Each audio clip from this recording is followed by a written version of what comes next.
What's up guys, welcome back to another review. I'm Lightning Collector 2021. My name is Rob and today we're going to be looking at this Wild Force Putrid from Wave 13. So for me this is the last one that I've reviewed and received.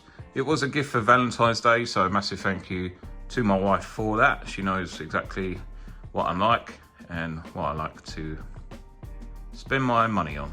So as usual I have taken this out of the box so we can have a look, because you just don't know with these windowless packaging. So it is nice to not be surprised when I'm halfway through making this video. So I will go over the box very quickly. So we are looking at our Wild Force Putrid today, and it has our Power Rangers Lightning Collection logo just at the top with our artwork of the Putrid looking very silly there, patting his head because he don't know where he's going or what he's doing, and a little digital render of the figure on the front. On the side we have got some very nice artwork with our Power Rangers Wild Force logo.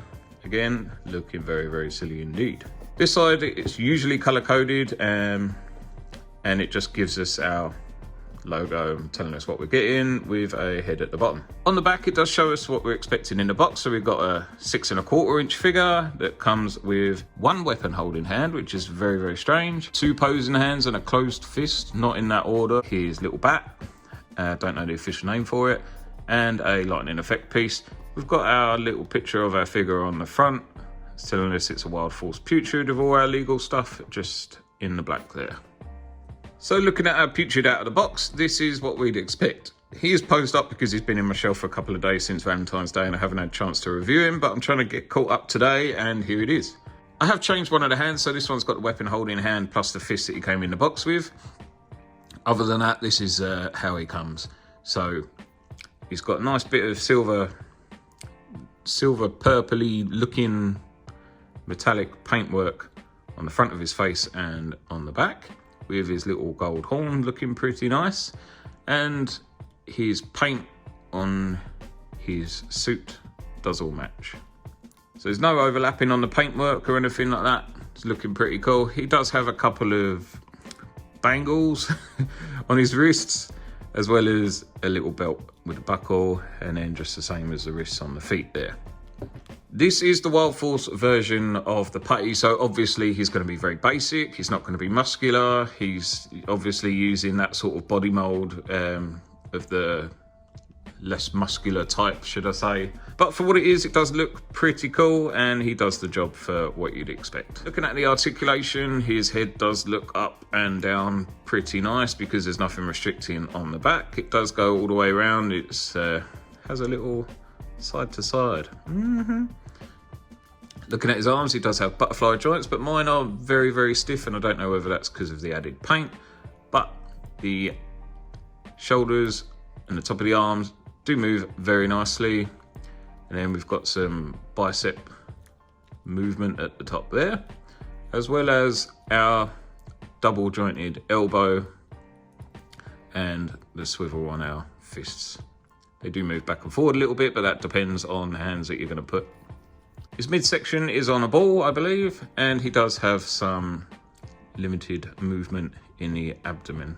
Because he's pinless, he does come with the drop-down hips, so this is the updated sort of version. He's got some upper thigh swivel with the double jointed knees, which again are pinless.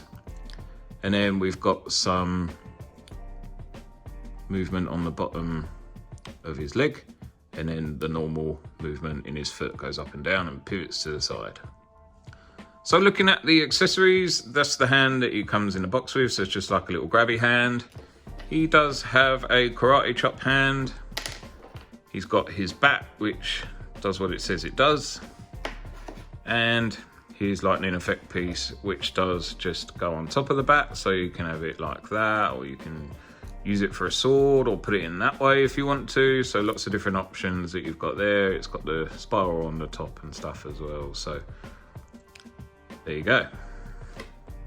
So just comparing him to a normal Ranger, he is around about the same size, but as the box says, he is supposed to have an extra 1/4 inch, and I don't know whether that's to allow for the drop down hips and the difference in the height. You can see he's a little bit taller, but barely. I suppose that is about 1/4 of the inch. And then there is just next to an MMPR putty, one of Rita's putties. As you can see, the body moulds do look pretty similar, so I wouldn't be surprised if they were both used off of the same mould. And lastly, there he is with the Wild Force guys that we've got so far. So finally, moving on to my final thoughts of this figure. It is a good little figure. It's not really much that can go wrong. It's very basic, obviously. Due to that, there's not a lot that you can expect to be wrong with the figure, but all the paintwork and that all matches up, so it's all good. It's definitely not a full price figure. I would like to get at least one more of these, so I will wait for it to go down in sale, or wait for someone to no longer want theirs and hope to grab it a little bit cheaper. But that's all about I've got time for today. If you enjoyed this video, please leave a like, and if you want to see some more, please consider subscribing, and thank you very much for watching.